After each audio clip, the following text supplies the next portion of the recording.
ఓం నారాయణ ఆది నారాయణ. ఓం నారాయణ ఆది నారాయణ ఛానల్ను ఆదరిస్తున్న గురు బంధువులకు స్వాగతం, సుస్వాగతం.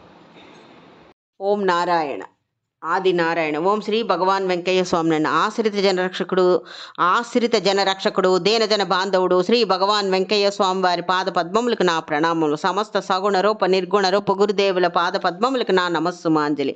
అవధూత శ్రీ భగవాన్ వెంకయ్య స్వామి వారి దగ్గరకు ఆపదలతో అనారోగ్యంతో వచ్చిన వారికి వారు ప్రసాదించిన దారం విభూది అమృత తుల్యమే, మృత సంజీవని వంటి ఔషధమే వచ్చిన భక్తులకు శ్రేయస్సును చేకూర్చేవి. అలాంటి లీలలు కొన్ని ఇప్పుడు ఈనాటి అవధూత వైద్యంలో స్మరించుకుందాం. వీరి పేరు కొర్రకూటి శ్రీనివాసులు నాయుడు. వీరిది గొలగమూడి గ్రామం. వీరికి 10 సంవత్సరముల వయసు ఉన్నప్పుడు వాళ్ళ పిన్నమ్మ రావమ్మతో కలిసి శ్రీ భగవాన్ వెంకయ్య స్వామి వారి దగ్గరకు వెళ్ళారనమాట. అప్పుడు వీరికి జ్వరము. అదే విషయము ఈ రావమ్మ గారు శ్రీ భగవాన్ వెంకయ్య స్వామి వారికి నివేదించుకున్నారు, వారి అక్క కొడుక్కి జ్వరం అని.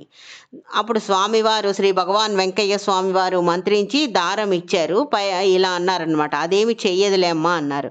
స్వామివారు మంత్రించి దారం ఇవ్వగానే ఆ జ్వరం ఆ కుర్రాడికి తగ్గింది. పిల్లాడు లేచి హుషారుగా నడుచుకుంటూ ఇంటికి వెళ్ళిపోయాడు. అప్పుడు అక్కడ తులసమ్మ, గోపాలయ్య మొదలగు సేవకులంతా అక్కడే ఉన్నారనమాట. తర్వాత శ్రీ భగవాన్ వెంకయ్య స్వామి వారు ఈ రామమ్మతో ఇలా అన్నారనమాట, అటు చూడు అమ్మ, కంచి గరుడు సేవకు వచ్చినట్టు జనం గుంపులు గుంపులుగా వస్తున్నారు, అన్నం రాసులు రాసులు పోసి వడ్డిస్తున్నారు, డబ్బులు కుప్పలు కుప్పలు పోసి లెక్క పెడుతున్నారు అని అన్నారు. స్వామివారు చెప్పేది ఆనాడు ఆమెకి ఏమీ అర్థం కాలేదు. ఈనాడు స్వామివారు చెప్పింది అక్షరాల సత్యమైంది. ఇంకొక లీల ఇది. అనికేపల్లి వాస్తవ్యులు. వీరి పేరు శ్రీ నామాల నరసారెడ్డి. వీరికి అనారోగ్యం చేసింది, ఎముకల గూడులా తయారయ్యారు. ఏ వైద్యానికి వీరిలో జబ్బు తగ్గలేదన్నమాట. ఈ జబ్బుతో ఆయన రోజు రోజుకి క్షీణించిపోసాగారు. ఇతనికి ఆరోగ్యం కలగాలని వీరి భార్య సుబ్బమ్మ గారు శ్రీ భగవాన్ వెంకయ్య స్వామి వారే దిక్కు అని తలిచి గొలగమూడికి వెళ్ళిందనమాట.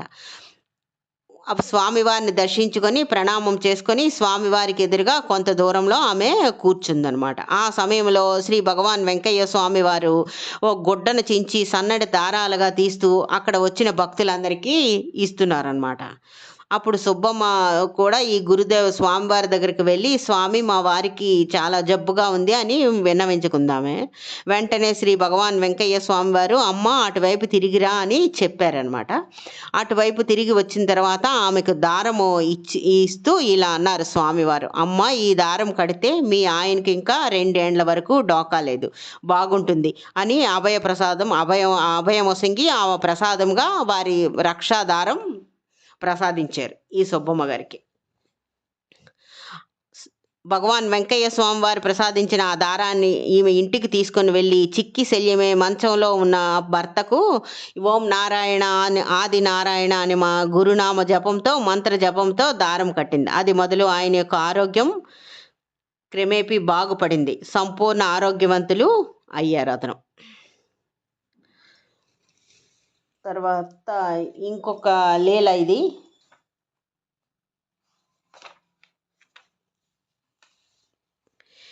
బాపనపల్లి గ్రామం. వీరి పేరు వెంకట నరసారెడ్డి. వీరికున్న కోడెదూడ అది చాలా ప్రమాదకరమైన స్థితిలో ఉందన్నమాట. ఆ రోజుల్లో ఈ పశు వైద్య సౌకర్యాలు కూడా అంతగా లేవు కదా. ఈ గ్రామాల్లో ఉన్న ఈ పాడి పశువులు, వాళ్ళ పొలంలో పనిచేసే కోడిదూడలను కూడా వారి కుటుంబ సభ్యుల్లాగే వాటిని చాలా జాగ్రత్తగా సంరక్షించుకుంటూ ఉండేవారు అనమాట. అలాంటి టైంలో పశు వైద్య సౌకర్యాలు కూడా లేవు. అలాంటి టైంలో వీరికున్న కోడెదూడకి వెనక నుంచి రక్తం పోతుందన్నమాట. దానికి కడుపు నొప్పి, ఆ కోడెదూడ కడుపు నొప్పి కింద పడి కొట్టుకుంటుంది. ఈ నరసారెడ్డి అది చూసి అతను తట్టుకోలేకపోయి వెంటనే భగవాన్ వెంకయ్య స్వామి వారి దగ్గరకు వచ్చి చెప్పుకున్నారు. అప్పుడు స్వామివారు వెంటనే వీరి దగ్గరికి చలమానాయుడు మొదలగు శిష్య బృందంతో కలిసి వీరి దగ్గరికి నరసారెడ్డి దగ్గరికి వచ్చారు. ఈ వెంకట నరసారెడ్డి బాపనపల్లి గ్రామం వచ్చారు. చలమానాయుడు మొదలగు శిష్య బృందంతో కలిసి ఈ బాపనపల్లి గ్రామం వచ్చారు. స్వామివారు వచ్చిన తర్వాత ఆ కోడెదూడ కొమ్ముకి ఒక దారం కట్టారు. తోక పట్టుకొని మంత్రించారు. వెంటనే లేచి అది కూర్చుందనమాట. ఒక జొన్న గడ్డి తీసుకొని దాని నోట్లో పెట్టారు. ఆ పెట్టి శ్రీ భగవాన్ వెంకయ్య స్వామి వారు ఇలా అన్నారు. అది దానికి ఒక గడ్డి తీసుకొని, ఒక గడ్డి కట్ట తీసుకొని దాని నోట్లో పెట్టారు. అది తిందనమాట. తర్వాత శ్రీ భగవాన్ వెంకయ్య స్వామి వారు ఇలా అన్నారనమాట. అయ్యా ఇంక భయపడే పని లేదు, లెక్క సరిపోయింది అని అన్నారు స్వామి. ఇంకా నరసారెడ్డి గారి ఈ ఆనందానికి హద్దులు లేవు. అసలు బ్రతకదు అనుకున్న ఈ కోడెదోడిని శ్రీ భగవాన్ వెంకయ్య స్వామి వారు వచ్చి క్షణాల్లో వారికి నివేదించిన క్షణాల్లో వచ్చి బ్రతికించారనమాట.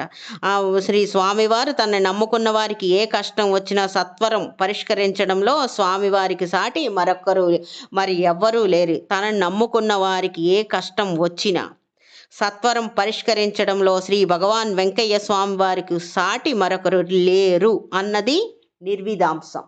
ఓం నారాయణ ఆది నారాయణ.